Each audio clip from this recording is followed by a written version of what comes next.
So I've had the Canon M50 for about a month now, and I wanted to go over some lens choices I've made because it's a bit of a struggling point when it comes to EFM for the M series, as well as it being crop sensor.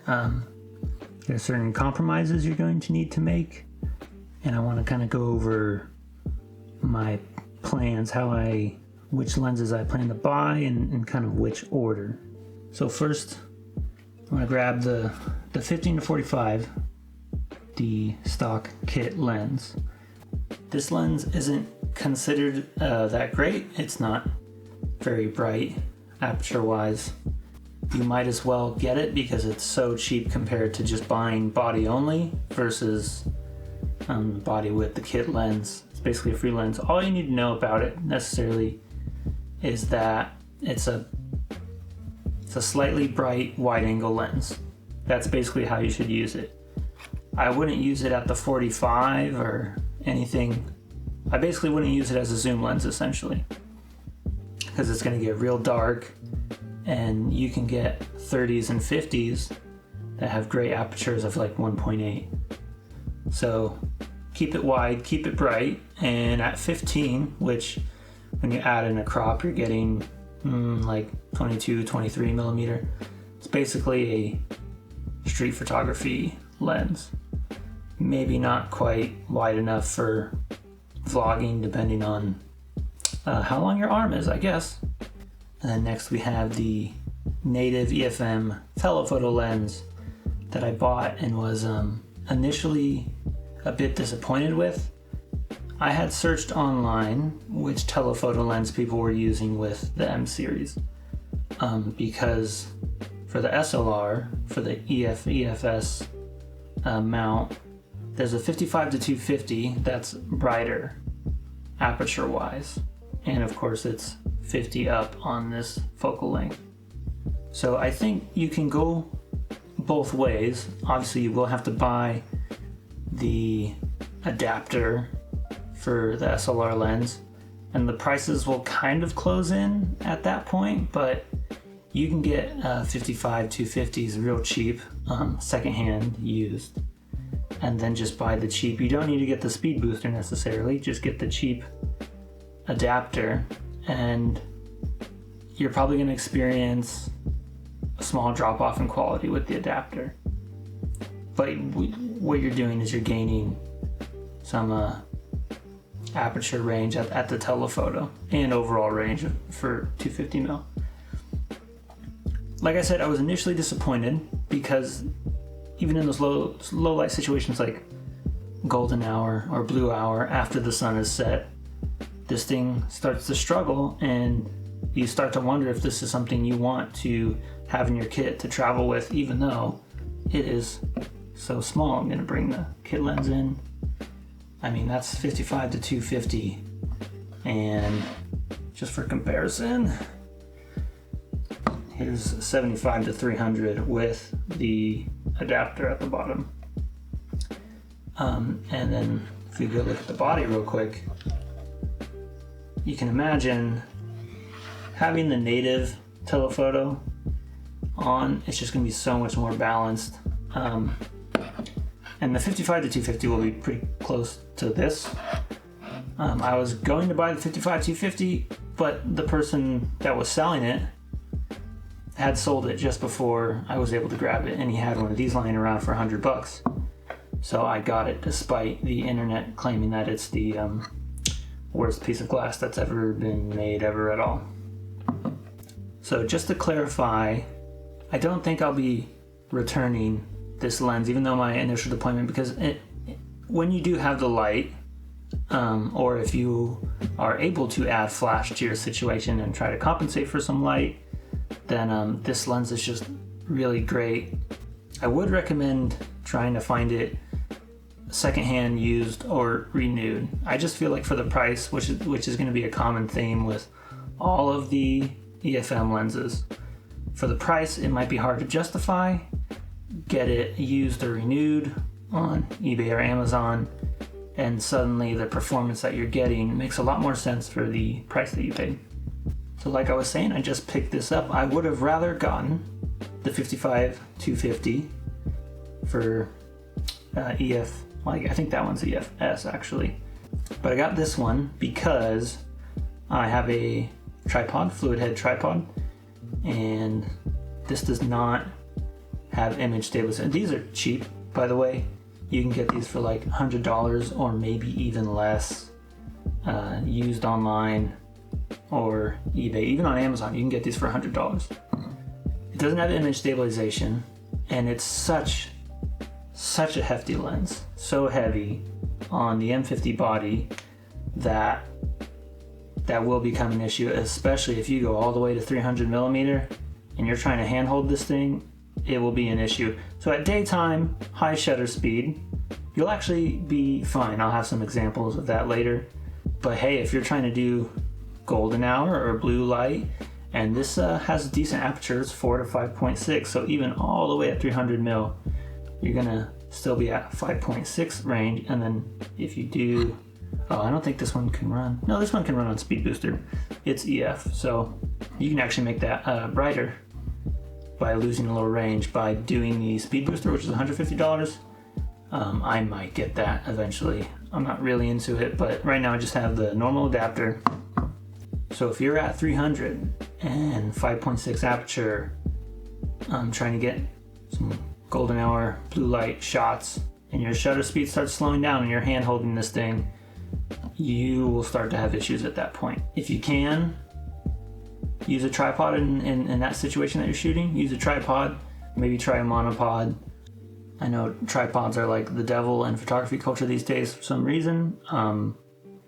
I understand it when you just want to run and gun and get things, and with the modern technology that cameras have, you don't always need them. But using an old cheap lens like this, use a tripod and you can actually get a lot out of this. It's $100.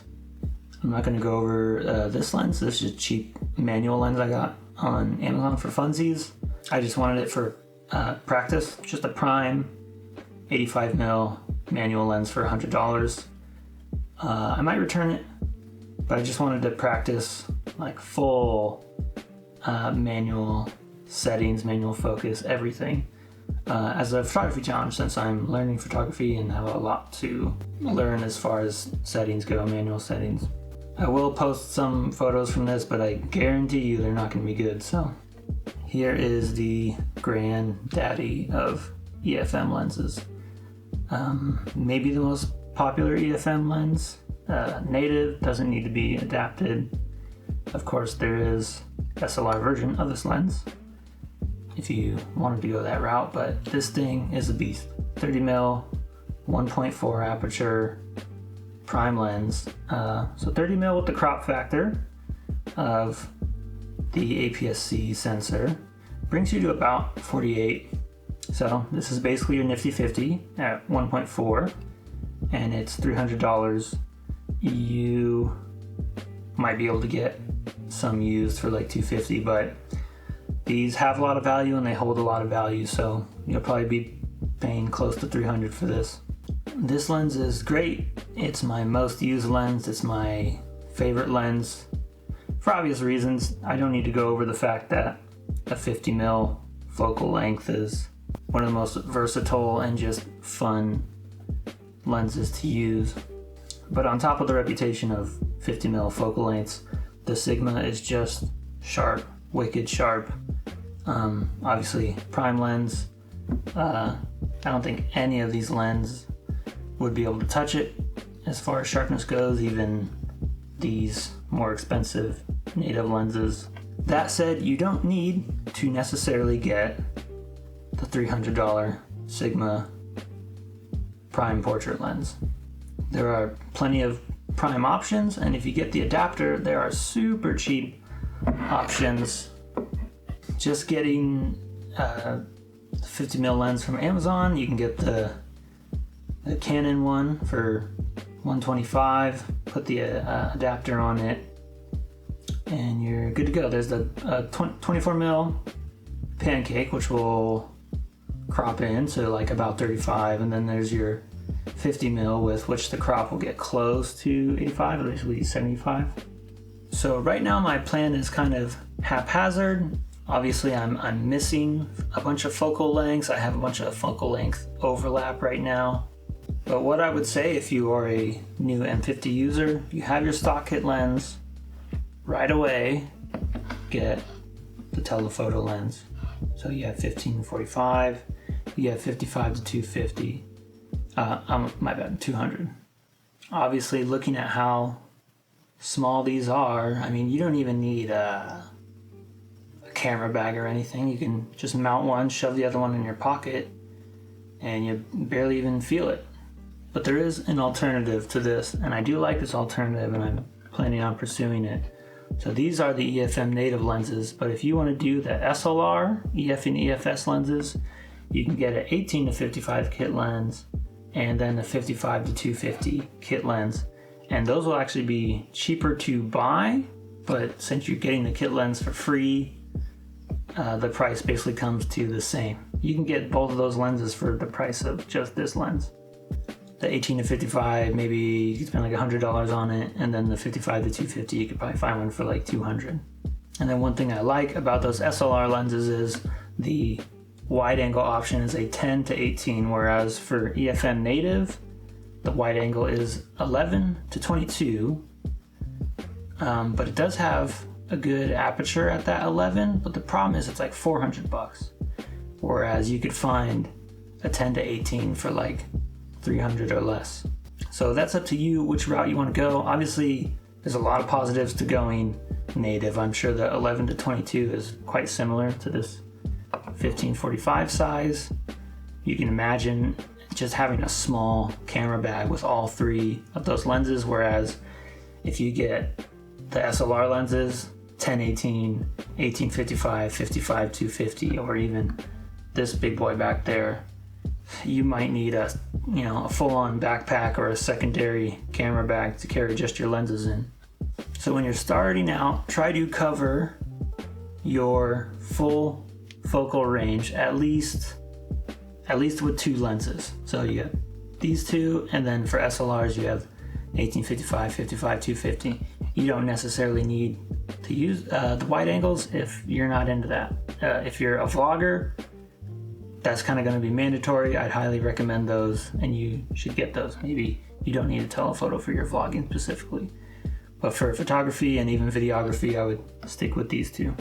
Once you have your focal range covered, the next thing you're going to want to do, quite obviously, is get something with a wide open aperture, because all of these are in this sort of 4, 5.6, 6.3 range.